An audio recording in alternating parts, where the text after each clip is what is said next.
याच्या अभ्यासाच्या वया बघा कोऱ्या आहेत, काही लिहिलेलं नाहीये त्याने ह्याच्यावर. हे बघा. आणि आई, हा सोहमचा रिझल्ट.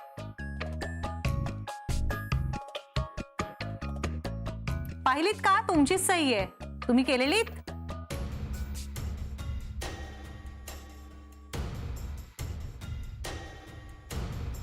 नाही ना? सोहमने केली आहे तुमची सही, खोटी सही.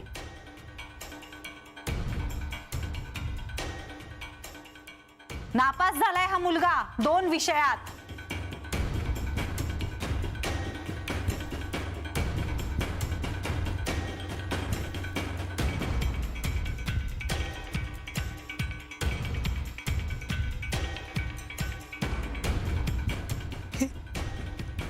हे काय बबड्या?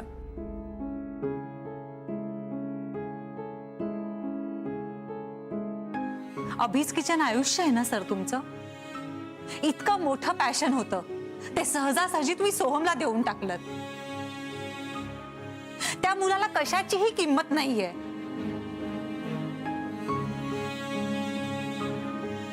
आता तर मलाही असं वाटायला लागलंय तुम्ही जे काही केलं ना ते बरोबरच केलं.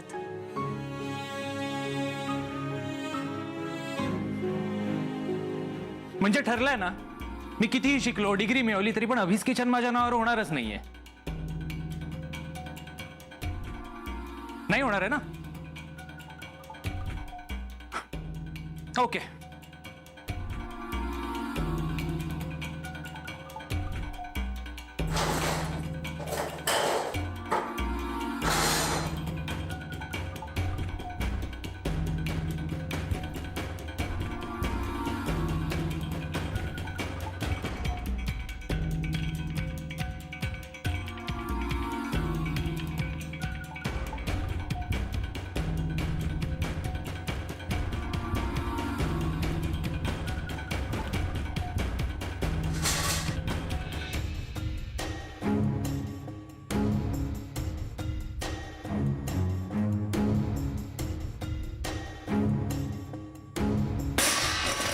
बबड्या काय आहे हे?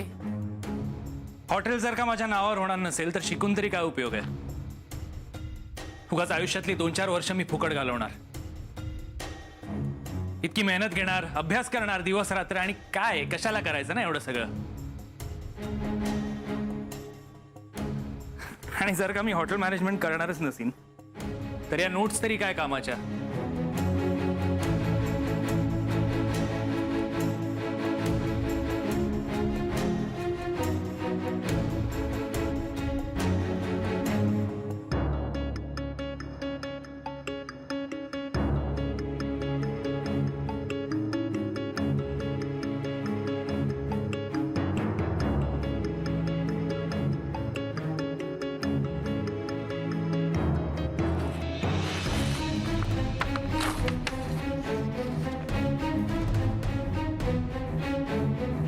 बबड्या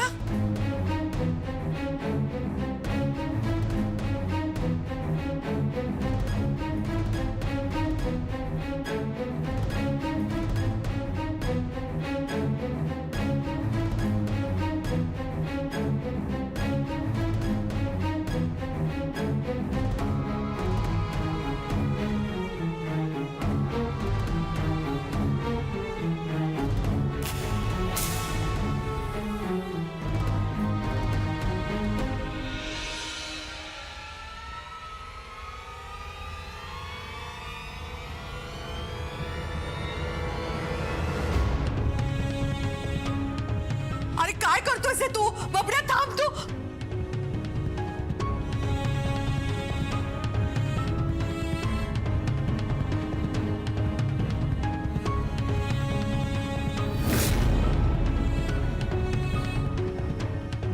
बबड्या अरे थांब तू.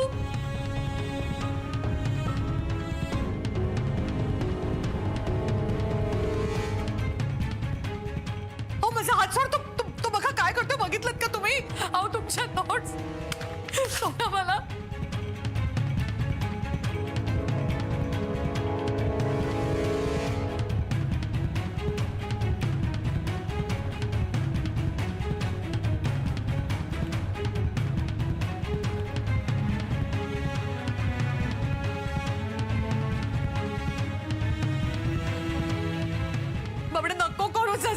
बाबडे ऐक ना माझं.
हे काय?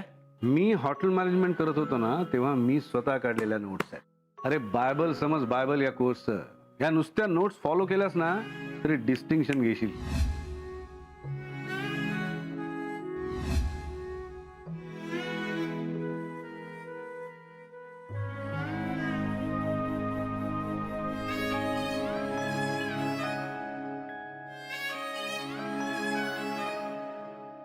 इतकी वर्ष जपून ठेवलेल्या वह्यांची राख केली सोहमने.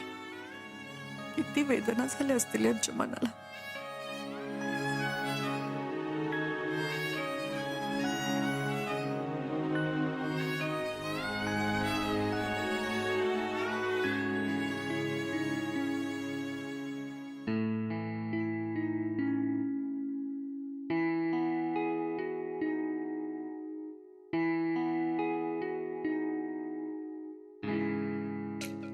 शुभ्रा, अगं काय करतेस तू? सोहमनी तुमच्या आणि सरांच्या स्वप्नांची केलेली राख गोळा करते. आता ही राख कवटाळून काहीच होणार नाही आई. हे बघा,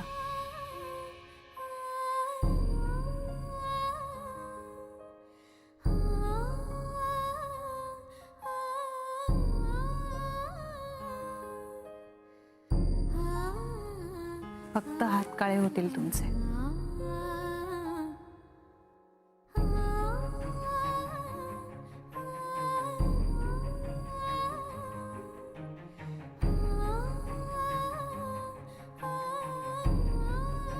काय चुकतंय, कुठे चुकतंय, काही कळेनासं झालंय ग मला.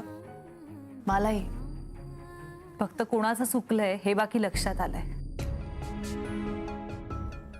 आणि आई, असं फक्त रडून ती चूक सुधारता येणार नाहीये. त्यामुळे चला डोळे पुसून घ्या आता. पुसा बरं डोळे. बरोबर आहे तुझं शुभ्रा. मी चुकले माहितीये मला. मी खूप कमी पडले. नाही आई, तुम्ही एकट्या नाही. खरं तर आपण सगळेच चुकलोय आणि वारंवार चुकलोय.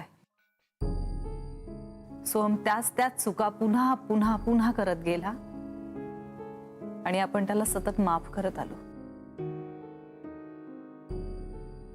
त्याच्या चुकांवर आपणच पांघरून घातलं. त्याचे सगळे टँट्रम सहन केले आणि त्याच्या सगळ्या स्पष्टीकरणांवर आपण विश्वास ठेवला. पण आई, पुरे झालं आता. तुम्हाला सांगू का, आपल्याला ना रडायचा काहीच अधिकार नाहीये. आणि आता हे लक्षात आल्यानंतर तर नाहीच नाही. आता फक्त या चुका सुधारायची गरज आहे, एवढंच कळतंय मला. तू काय करणार आहेस शुभ्रा? हे बघ, जे काही असेल ते पण आजच्या दिवशी नको. आजच्या दिवशी मला काही. आई, आजच्या दिवशी काय, मला कधीच वाद नकोय तो. पण हे सोहमला कळणार आहे का?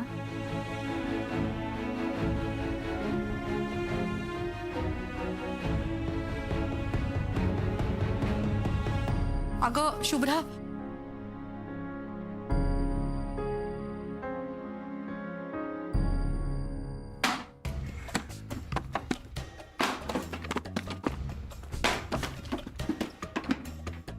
सोहम, अरे काय करतोयस तू हे? दिसत नाहीये कपाट साफ करतोय? रिकामा हवंय मला ते. ते दिसतंय मला, पण हे सगळं करताना तू नक्की ठरवलंयस का? म्हणजे अरे तूच म्हणाला होतास ना की तुला अभिज किचन चालवायचं आहे, हॉटेल बिझनेस मध्ये यायचं आहे. इतकं सगळं झाल्यावर तुम्ही मला हे विचारताय? हे बघा, उगाच माझी काळजी असल्याचं दाखवू नका, कारण मला माहितीये तुम्हाला काळजी नाहीये. आणि तुमच्या प्रश्नाचं उत्तर, मला नाही यायचंय हॉटेल बिझनेस मध्ये, कारण पुढे जाऊन मला भांडी नाही घासायची आहेत. आणि हे सगळं ना मला माझ्या घरात पण नकोय आणि कुठेच नकोय. टू हेल विथ ऑल दिस. अरे युनिफॉर्म आहे तो. हो का? युनिफॉर्म आहे? मला कळलंच नाही.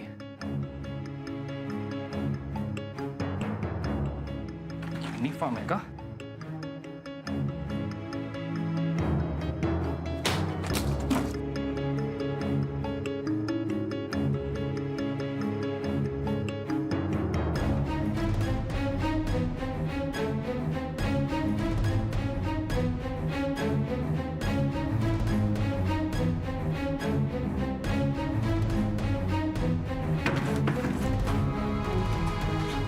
नाही नाही, हरकत नाही. तू जे काय करतोयस ते एक प्रकारे बरं आहे. तुझ्या मनात जो साचलेला राग आहे तो बाहेर निघायला मदत होईल त्याने.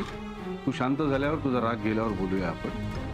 तुला जर का हॉटेल मॅनेजमेंट करायचं नसेल, यात तुला इंटरेस्ट नसेल, तर कशात इंटरेस्ट आहे ते बघूया आपण. आणि त्यात तुला करिअर करायचं असेल आणि माझी काही मदत लागली तर.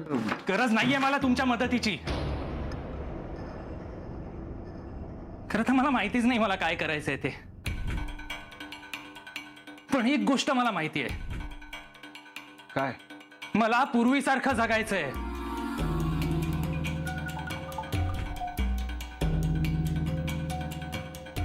किती खुश होतो मी पूर्वी. माझ्याकडे जॉब होता पण स्ट्रेस नव्हता. बायको होती पण वाद नव्हता. आजोबा ओरडायचे पण मनस्ताप नव्हता. सगळं कसं सुखात चाललं होतं. घरासाठी कर्तव्य होती पण मनावर ताण नव्हता. आजोबा ओरडायचे पण मनस्ताप नव्हता. एकदम माझ्या हिशोबाने जगत होतो मी. ना कोणाची कटकट होती आणि ना कोणी फुकटचे सल्ले देणारं होतं. ना कोणी माझ्या आईचे कान भरणारं होतं, ना शुभ्राला फूस लावणारं.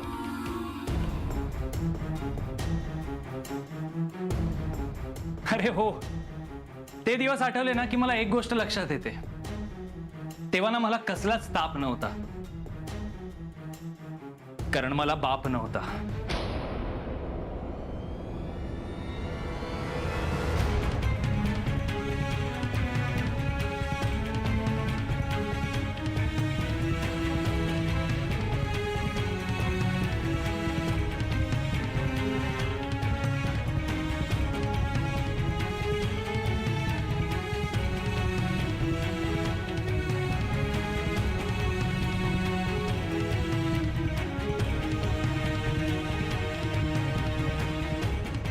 सोहम, हे काय बोलतोयस तू?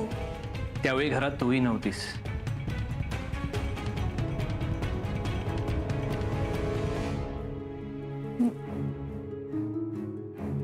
म्हणजे माझ्या नसण्याने तुला फरक पडणार नाहीये.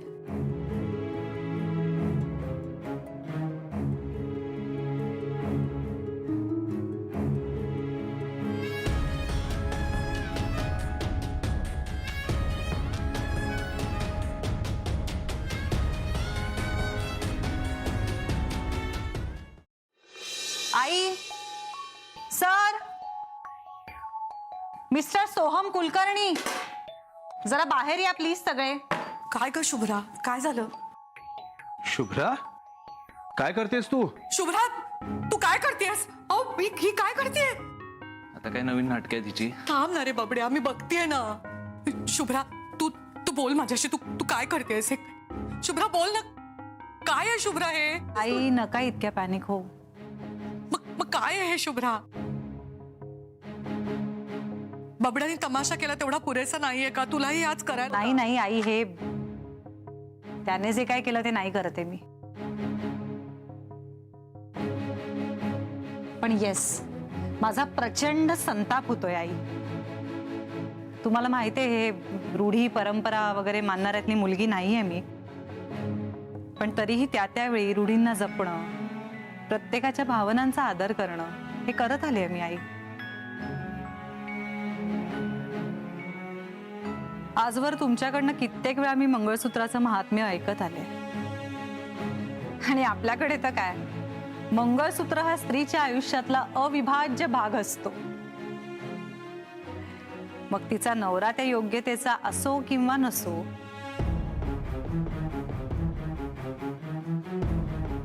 शुभ्रा तू काय बोलतेस हे? आजपर्यंत सगळं सोहमचं वागणं मी बघत आले, सहन करत आले, पण आता नाही. ह्याच्या पुढे मला ही बांधिलकी, ओझच म्हणा ना खरं तर, मला नाही सहन करायचं ह्याच्या पुढे.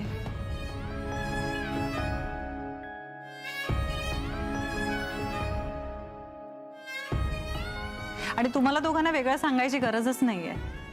या मंगळसूत्राची किंमत सोहमने त्याच्या वागण्यातनं कधीच कमी केली आहे.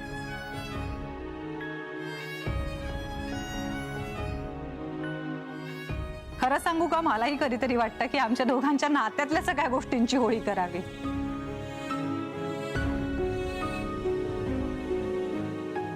पण काय करू, माझ्या भावना तितक्या कमकुवत नाहीयेत ना. आजपर्यंत जे जपलंय ते खूप मनापासून जपलंय, पण आता नाही. जे संपायला हवं ते संपलंच पाहिजे.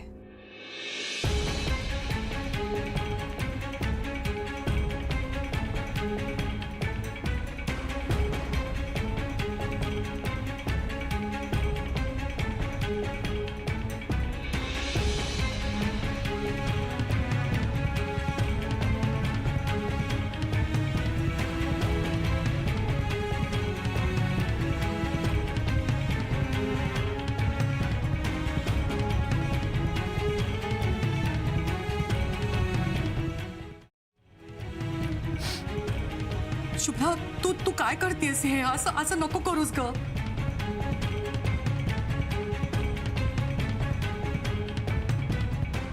खरं तर सोहमने जो काही तमाशा केला ना, त्यानंतर माझ्याही मनात आलं की एकदा हे मंगळसूत्र घ्यावं आणि त्याच्यासारखं. शुभ्रा असं नको बोलू शुभ्रा. आई जे वाटतंय ना ते सगळं बोलते. मनात बरंच काही आलं, पण नाही केलं मी यातलं काही. पण हे मंगळसूत्र ज्याच्या नावाचं आहे त्याला त्याची कदरच नाहीये.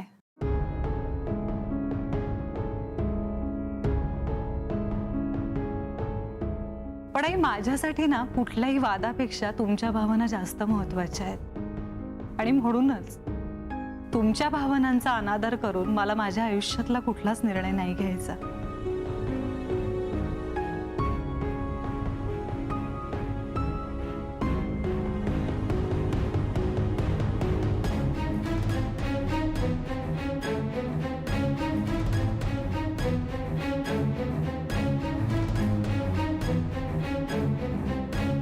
हा माझा निर्णय आहे.